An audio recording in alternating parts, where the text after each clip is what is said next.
For over 20 years, Elizabeth has worked as a funeral celebrant in Sydney, and since 2016 has taken her knowledge and expertise to become a funeral director with Pickaluna Funerals. Working with the incredible Pickaluna team, Elizabeth walks alongside families in the days and weeks before and following the death of a loved one. Whether sudden or expected, the loss of someone close to you can be a difficult time. There are many decisions to be made. Elizabeth is a compassionate and caring person who's really easy to talk to. Her aim is to create both a reflection and celebration of life in a ceremony that is faithful to the one you've lost and in keeping with the occasion. Hi, Elizabeth. Hi, Cait. Oh, thanks so much for coming on. I'm so excited to speak with you because it's it seems to be a really new way of having funerals with what you do. So tell us a bit about all of what you do. Yeah, I will. So it is a new way, but it's been a long time coming. I would say certainly I've been on this path for over 20 years. Wow. And that's certainly just been me sort of finding my pathway forward in the space, but knowing from more than 20 years ago that something had to change in the space, Yeah. and that families needed to have more agency in looking after their loved ones at end of life. From a really long time ago. I guess it kind of came about for me personally, um, in that my father came home from a funeral decades ago, and he's not the most demonstrative person, but he seemed really angry about the way the funeral had gone. And I was like, gosh, what happened? And he was like, I attended this event for my good friend, and none of the event represented him. None of the event I recognized my friend within. And so much so that he came out of this, what was meant to be a healing situation, and he was angry. And I'm like, well, I don't want that to happen to my people, like my peers. Someone's got to kind of work out how this has gone so wrong and make a change. And I looked around at my peers and no one was stepping into the space. So I thought, oh, bloody hell, I guess it's going to have to be me. And so I started to find ways of getting in to the funeral industry to understand it to start with, to see, what changes I could make, individually. But the more exploration I did, I just saw that it was a space that was very enclosed, very like behind veils and veils and veils. Like you could only get so far in finding out information about how things worked. And I wanted to know how it all worked. So in that journey, I became, I could see that the Celebrant had an important role to play in really bridging that gap and doing some beautiful storytelling to really personalize a funeral. So I studied to be, well, the only study that I could find was to be a marriage celebrant. So I thought, well, I'll start there. And then as I started that study, it started to open up some doors, and I could see there was funeral celebrant training. So that was the very next thing that I did. And so by the time I got qualified as a marriage celebrant, within the first month or two, I'd done 3 weddings and a funeral. Sounds like a movie. I know, doesn't it?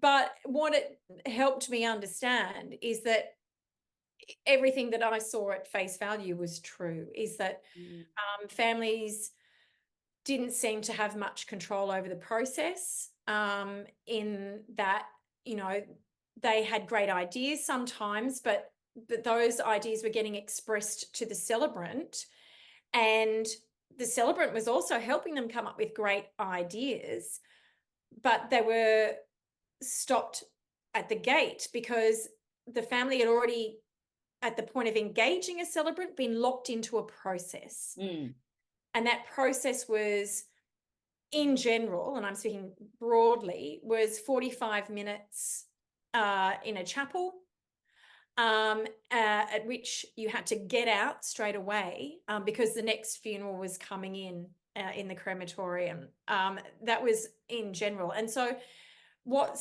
I could see celebrants were finding is that you would craft this beautiful personalized farewell, and you would be scrambling throughout the ceremony, pulling out bits that you could lose, you know, trying to get the speakers to be shorter, you know, not, you know, just condense it all to make sure that the person who was standing up at the back of the chapel, who was tapping their watch, wasn't going to charge the family extra for going over time. So I just saw that it was just such a fraught kind of situation. And the more people that I reached out to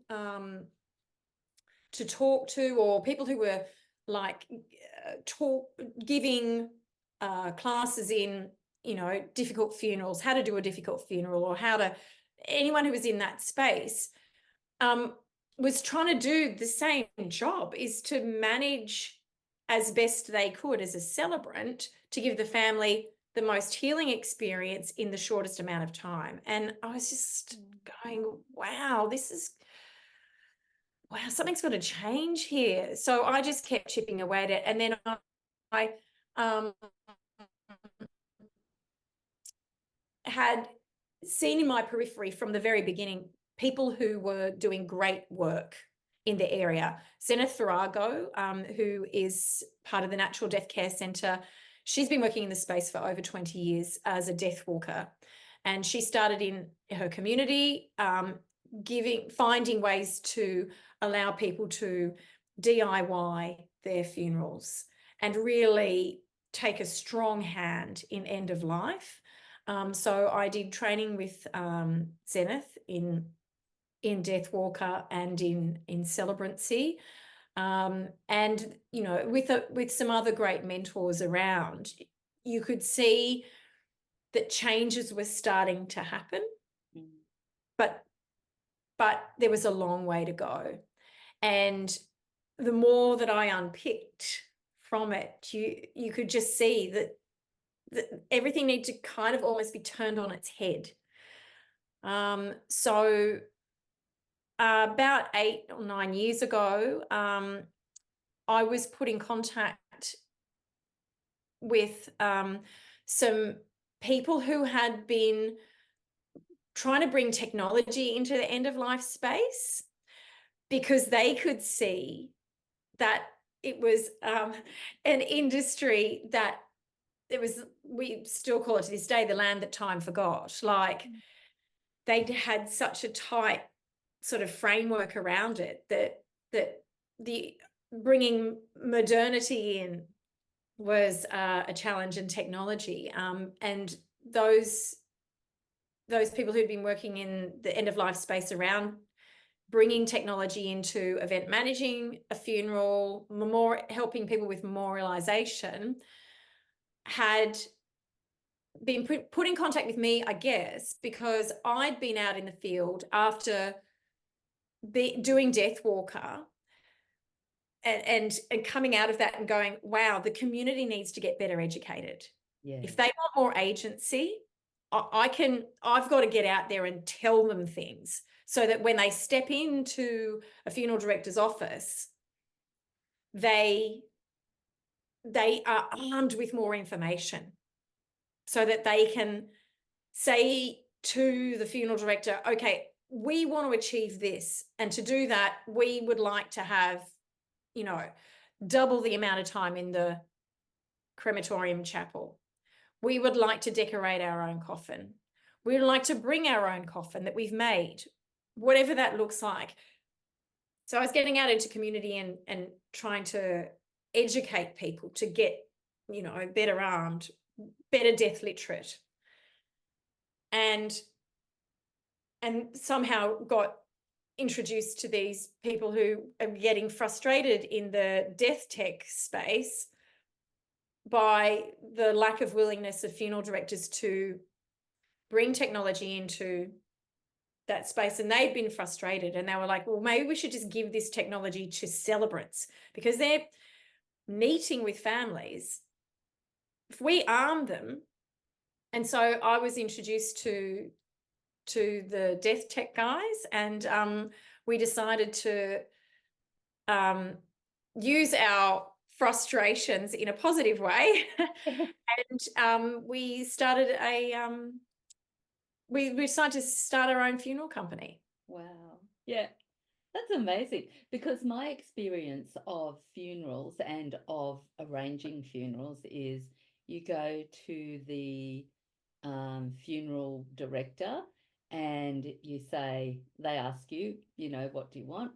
I want these songs. And it's like, and then it's done, you know, and it's like you have to, and here's the photo album of all the coffins that you can have. And it's just so sterile, I guess. That, and then we want these people to talk and all that sort of stuff, and then they give us the amount of time. And I didn't realize, like, it makes sense that someone's up the back going, you know, come on, it's time. Because I wondered, there's no clocks in the place at all. And I just Not that you can see as a mourner, no. but as a celebrant, you are looking at the clock. There is a clock up the back. Oh, right. Always.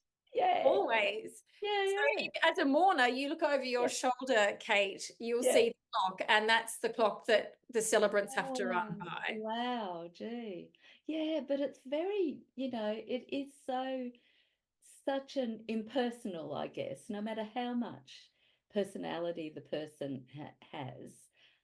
It's sort of, it feels like we don't have any say in it. It's meant to be this way, like, you know. Well, I sort of frame it that it's almost a prescription, a prescriptive style of, like, oh, you've lost someone, here's your prescription. Yes. Take this medicine and you'll be fine. Yeah. And that is not how we work. And certainly because most of our funeral arrangers at Pickaluna come from a ceremony and celebrant background. They understand that the healing comes through that ritual, that ceremony, and the more that the energy and love that is poured into that, the better the outcome.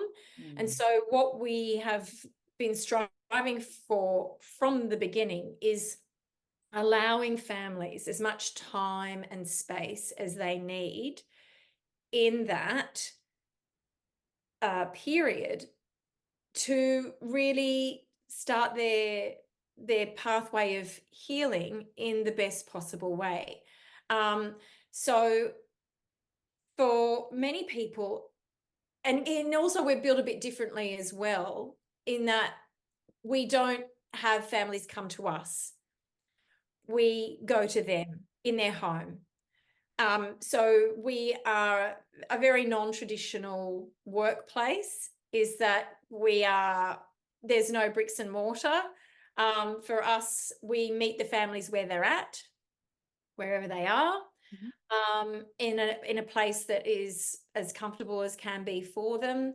And we also, because we're mobile, we are only using the services that we need to for that family on each occasion, but we also have that ability to utilize local providers wherever we go. So it's being able to serve community and community looking after each other in just a much more flexible way. Now, let me go back. You said the amount of time, like giving the family time. I thought there was so much time you could you know, only so much time that you had to make the funeral to.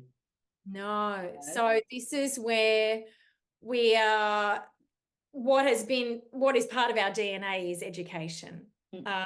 And so from first meeting a family, it's about finding out about their person, but also finding out about what it has looked like for them, how they're feeling, where they're at, but also trying to find ways to get them to really kind of feel into what this next part of acceptance looks like. And if that means that we can, make as much time or space around how long it is before the person has died to when the ceremony takes place, the funeral takes place, but also that time within ceremony and within the rituals around that. So that is what we're striving for with families, is just to allow them to sort of breathe into it. Yeah, yeah. And so I think a lot of people come into it going, oh, we've got to, deal with this in 3 days. Yeah. And that perhaps comes from old traditions, from where they may not have had refrigeration, and where the bodies were kept at home until funeral. But we have good refrigeration in Australia, and there is, families take as long as they need. And so on average, I would say, anecdotally, most of our funerals are about 10 days after death. Right. So then tell me what happens, because I know when my aunt died, we had the funeral parlour come in, take her body away straight away, basically. And then, we started organising the funeral, and then not long after she was cremated and we had the funeral. So it was sort of like, okay, she's died now. We've got to get her out of the house. We've got to, start the ball rolling. So do you start back there when somebody has died? Yes. Then you work with the family then? Yes. Right. So we work with families because 70% of deaths in Australia are expected deaths. Right. Or those who are more, I guess, feeling like they want to take a good hand in this person who is dying and in that arrangements around it, they are reaching out to Pickaluna well ahead of the death. Right. So, or even just before, if it's an imminent death, particularly if it's in a nursing home where they do generally want the body out relatively quickly, or if it's a person dying at home, they're reaching out to us and we're having those early conversations with them about even taking your time with how long you might like to be with the body. So if it is a person who is dying at home and it is an expected death, we can start to put things in place to have conversations around, would you like to keep your person at home after they've died for a number of hours or days? We work with a number of death doulas. We can hire a cooling bed for you. We can, bring, when that time comes, that person could come over and set you up with a cooling bed, and you can have vigil there for, legally you can have the body home for 5 days after death in New South Wales. So, so if you have those conversations, you can put those things in place. Also, then, if a person does die at home and they do call us and say, oh, our aunt has died, then we're generally having that conversation around, was it an expected death?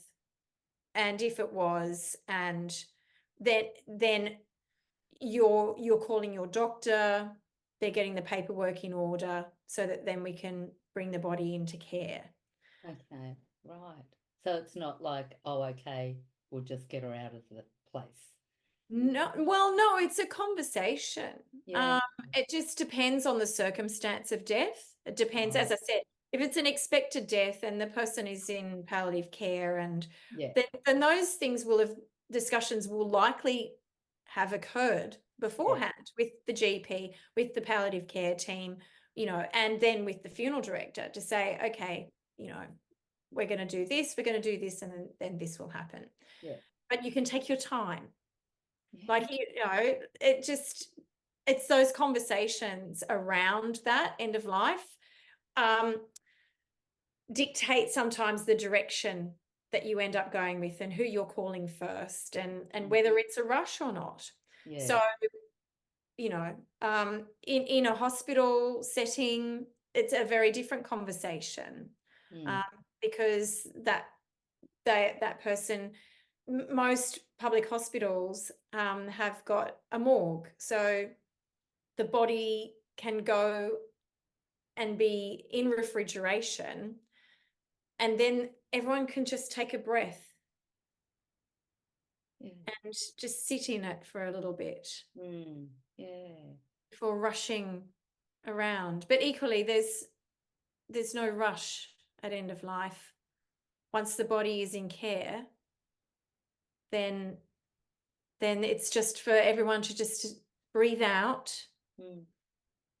and gather themselves together when they're ready to do the next part of the process. Wow, that's so new for me. Is it? Yeah, because even recently, like my sister-in-law's dad died a couple of months ago now, and it was all, and he was in a nursing home, but it was all sort of, we had it was organised for them basically, except for the photos. And like they had input into it, but it was sort of that prescription stuff happening. Yeah. So yeah, it's just lovely to hear that someone's doing it differently as well. And it was a lovely funeral, but still. Well, I feel like it's certainly because we come from that understanding around the importance of ceremony, and also giving people a voice and having them to be as involved in the process as much or as little as they want to. But we like to get to know the person who has died through the eyes of the family that we're dealing with. Yep. And then it allows us to begin more of a creative process and a deeper understanding. And in that creative process of building out the whole ceremony, and that's what's unique about Piccoluna too, is that we are funeral directors and celebrants. So we're creating this event at the same time with the family through the understanding of the person who has died. So those decisions, we're designing that whole ceremony, we're designing the whole event together with the family. It's this co-creation that people talk about, but it really is a co-creation, because we can't help the family unless they help us with helping us understand what they want to do, what's going to help their best healing. And that conversation is really important. And then as the information starts to flow, as a celebrant, I put my celebrant hat on and I go, oh, wow. So tell me a bit more about how they, like to surf, or how they liked to, collect oysters with the family, or how they like to do that. And then that can become part of the ceremony, you have their surfboard up by the coffin, or you put the surfboard on the coffin, or, you get a whole bunch of oyster shells and you place them on the coffin, if, or it's that collaboration and the personalization that comes through the conversation. And then you've got the ideas to give them as well. So. Well, I've also got the experience, because our team has got the collective wisdom that we share as well. So we all can learn. One family teaches us something that we can pass on to the next family. And that is feeding the creativity of the community, and we're inspiring each other all the time. And so with that, it just allows us to serve people so in much richer ways than we may have in the past, because we're coming in with a blank canvas. We're not prescribing anything to them. We're saying, tell us about your person. What's important to you about them? What was it that made up who they were? How do you want to remember them? And let's see what we can create that leaves everybody moving out of that very, challenging time going, oh, wow, we're so proud of what we did for them. Like that's the greatest reward, is hearing families just go, oh, wow, they would have loved this so much. Yes, yes, that's right. I know, yes. Yeah. Now tell me about the coffins. You said people can bring their own, or they can design their own. Where do they get coffins from now? Because Costco don't do them anymore, do they? Yeah, so our coffins, one of our coffin suppliers actually supplied Costco. Oh, right. So yeah, but equally, so what we learn about the people, we have these conversations, and they'll say, oh, some might already come with that. We really want we want the grandkids to decorate the coffin. You go, great. Yeah. We'll get the coffin over to you. So we just order the coffin, get it to wherever they want it to be for their decoration party or whatever they're doing to decorate the coffin. And as you can see behind me, if you're watching, yes, I have. I've got this one here, which is a cardboard coffin, which I decorated a few years ago in honor of my grandmother and her sister, because they did quilting, and they gifted the family beautiful quilts which sit on my kids' beds. Yeah. But I decorated this one here, which is in that that style that, oh wow, that it is in color and texture, and it was a real crafting exercise. And then this one here, we had this is another, what they call a cremation coffin, or a daisy box coffin. It's just a very straight standard cardboard box with rope handles. And we had a bit of a decoration party as an exhibit at a crematorium, just for people to get hands on with a coffin. And now, Cait, I've got high standards of coffin decoration, and so I was not satisfied that they'd done their best work. It didn't feel like a collaboration to me, so I went to Spotlight and I covered it in fabric. Oh, right. But equally, I wanted it to be an exercise too in educating people, to say this is a really important hands-on moment in the end of life. And the more hands-on people can be, the more the doing things I often talk about. There's so much to be gained by the doing things. And decorating a coffin can be such a beautiful moment for families to come together, to demystify that death stuff for them. Like it's layers of what it can achieve. And equally, they then get to sit in this ceremony space and look at the focal point of the ceremony, which is their person inside a coffin that they poured love and care into and thought. They can be, that's like, oh, they would love that. Oh, that's my person there. Oh, and look what I did that. I put that sticker on there. I wrote that message on there. And it just it brings people closer to it. And in doing that, through that connection, the healing, I believe, is much more of a richer experience for us. Yes. And I love that, Elizabeth, that you have a coffin party, because then you get family together, like even extended family, and they're talking about their person and all the memories they have, and like they would have loved this. No, they wouldn't. They did this with me. And it's like, oh, I didn't know that. So there's a massive thing, of storytelling, which I absolutely love, people sharing stories. And I think that's part of what the funeral is about, is the shared stories of that person. But you actually, like in a normal funeral, I guess, you get one person's idea of who that person was. But these coffin parties, it's like, yes, there are all these different people to different people. So I love that. I'm so excited about that. I want to do it now.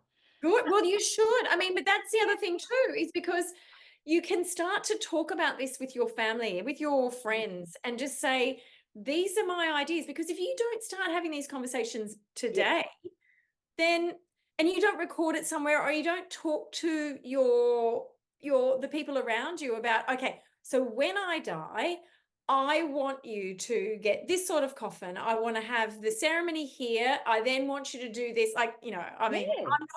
I'm not a control freak. No, not at I all. don't, I no, but need you. but it's, as Piccoluna arrangers and celebrants, we are the facilitators for all Yes. of this stuff. Yeah. And it's so rewarding to see people hear that and go, oh, can we decorate the coffin? Oh, never thought about that. Or even just to have that conversation with them and say, now I know your person's dying at home. Just be aware that this happens and then this happens, and we can put you in contact with our doula. If you would like to keep the body at home. And initially that conversation can be, oh, no, we wouldn't want to do that. Yeah. By having the conversation with them early in the piece, it means when it comes to that moment, they can ask themselves that question, and you'll be surprised the amount of people who've gone, oh, remember how we said we didn't want to keep, them at home? Yeah. We just have them for a few extra hours. We're just going to, Yeah. light some candles and do this. It's like, we'll Yeah. bring over a cooling bed, and Yeah. you can keep them for, that bit longer. And it just brings such comfort. Yeah. People knowing that they have a choice. Yes. And that's the choice is the key thing, that they're not being corralled down a particular road that may not suit them. And also not being given those broad choices that they would never know were there and available if someone didn't have that conversation with them. Yeah. So that's where I come back to, our job as funeral directors and celebrants is as much about educating people about their choices as anything. Because with that knowledge, they can make much better choices that they can be far more proud of. Yes. Yes. And it, like, I just imagine a funeral as, like, years ago, I wanted to paint my own coffin, and my family was, in uproar about it, like, you're bringing on death, mum, like, and it's like, no, I just want my coffin, that's all. So, but we talk about death all the time with our family, and the grandkids have practiced our funeral and all that sort of stuff. We've got the funeral list of songs that we like, and then they can add to them. But I feel it's like, a celebration of that person's life, and that person, like, talking to someone beforehand, like Piccoluna funerals, before you die, like, as you are still alive and you're still healthy, start the conversation going, We've family. absolutely, we've had beautiful outcomes from the person who maybe had a terminal diagnosis, who's pulled together their family, pulled together a Piccoluna funeral director into the room.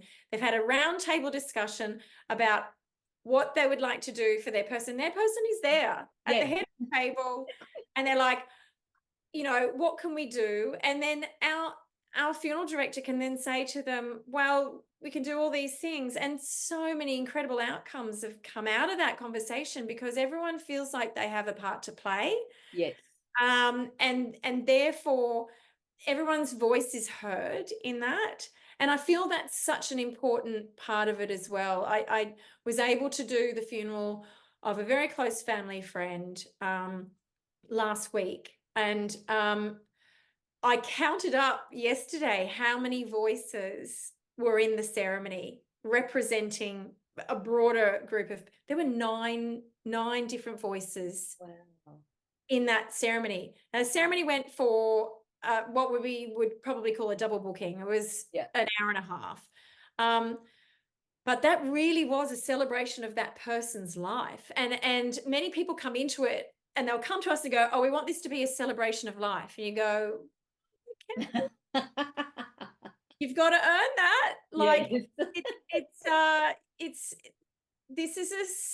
got to go through all the emotions here, you know, to come out to that.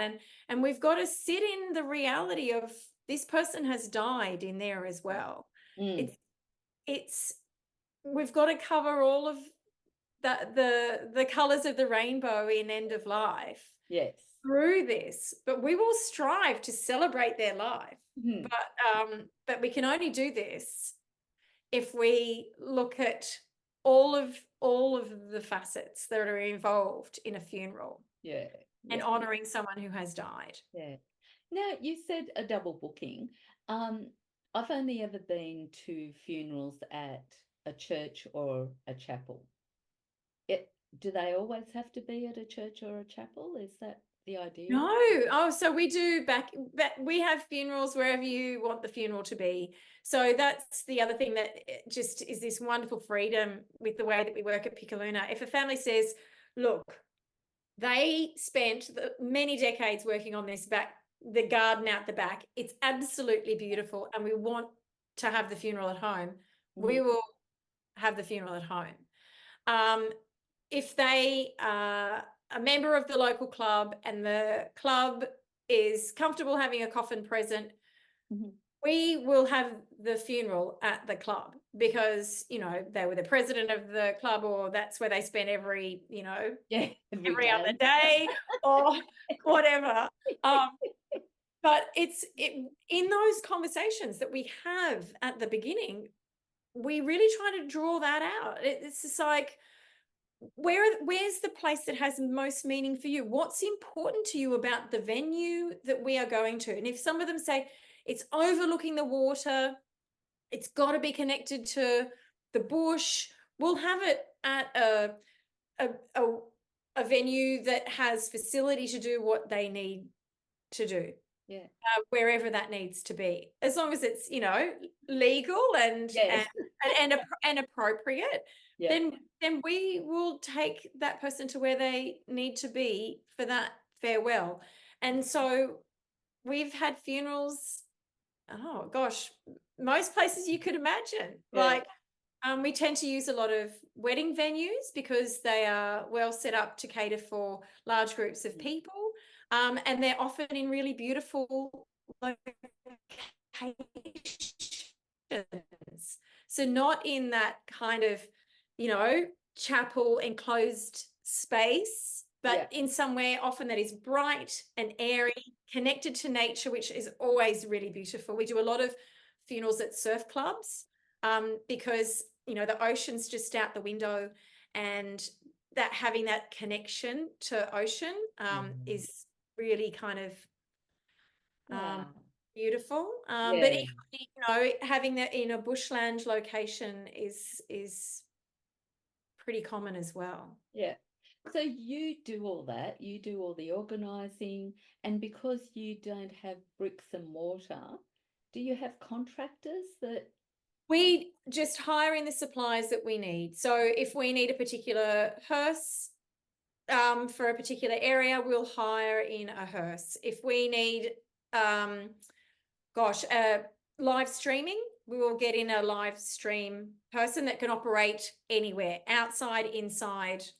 We go with the needs of the family, and we just bring into that service only the things that are needed.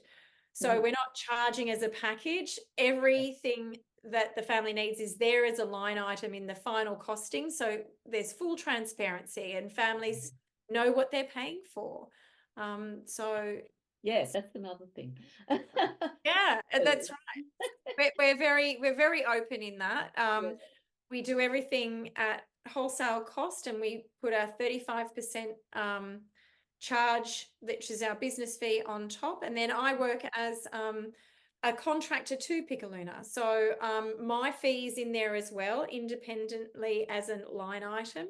And then 5% of the profit goes to one of our now 10 charity partners Oh, wow. Piccoluna work with, which is Yeah. great. Oh, that's amazing. That's so terrific that they're taking that into account as well, the charities. Yeah, so we've got some really great charity partners across Australia, based in different areas, and we have a really great working relationship with all of them, which is excellent. Terrific. Now, where are you? So now From Piccoluna now? is, we are from the Sunshine Coast in Queensland, Right. all the way down the eastern seaboard to the Mornington Peninsula in Victoria. Oh, nice. So Brisbane, Sydney, Melbourne, Newcastle, Central Coast, South Coast of New South Wales, North Coast of New South Wales, Mid-North Coast of New South Wales, Southeast Queensland, Wow. and and Greater Melbourne. Yeah. Do you do outback funerals? Well, Cait, Ah, on request. yeah. How far out do you want to go? Oh. Burke. Burke, okay, Yeah. we'll see what we can do. I Is want anyone going to horses. come? Yeah, that's right. I want the horses there. That'll be it. Oh, okay, great. Oh, just horses, invitation only. Yeah. I'm sure it can be arranged. No. That's not what I want my family, okay? So then, okay, I could talk to you forever, Elizabeth. This is so amazing. I really love what you do. I'm so excited about what you do. And I want to I want to plan my funeral now. Let's go, Oh, Cait. and can you do that now and Yes. then update it as you go? Yes. So how do you do that? So with the software that we use, part of the technology that we have that's specially built for Piccoluna is that we can sit down and we can either do a prepaid, which is a whole different process. We go through Funeral Plan Management Australia, who keep that money in trust. Or if you know that you want to have your funeral with us and you've got someone that you'd like to work with, they can come to you and you can sit down and you can plan the whole thing, and it goes into our software. And then when the moment comes, all the family has to do is say, I believe that Cait had a plan in place, and then all of the notes are captured in the software. Right. And so if you do want to make any updates, you go to your personal funeral arranger and say, oh, I've got a better idea. I don't want my family to decorate the coffin now because I don't trust them. I'm going to do it. I'm going to do it myself, or I'm going to get an artist in to do it for me. Right. Yeah, right. Okay. Oh, But you can update those plans. Yeah. So, and then the plans would be downloaded to the family and then they add to it? Not at this point in the software development. No, okay. But if it's something that you've shared, but I would suggest, as we were talking about earlier, and what it sounds like you're already doing, Cait, is that you have those conversations now with your family, or you make sure that if you do have a plan in place, because I've got like an A2 piece of paper that I've planned mine all out, and it's in my filing cabinet, in my file at the front that says when I die. Oh, wow. And so just letting the family know is that I've got all my great ideas in this folder. It's in the front drawer of the filing cabinet. Mm-hmm. So when I die, just pull it out. It's all there ready to go. Plug and play, people. Excellent. That sounds great. So you don't have to be too high tech about it. Yeah. Cait. You just got to have had that forethought. Yeah. and put the plans in place and communicate those plans. Yes.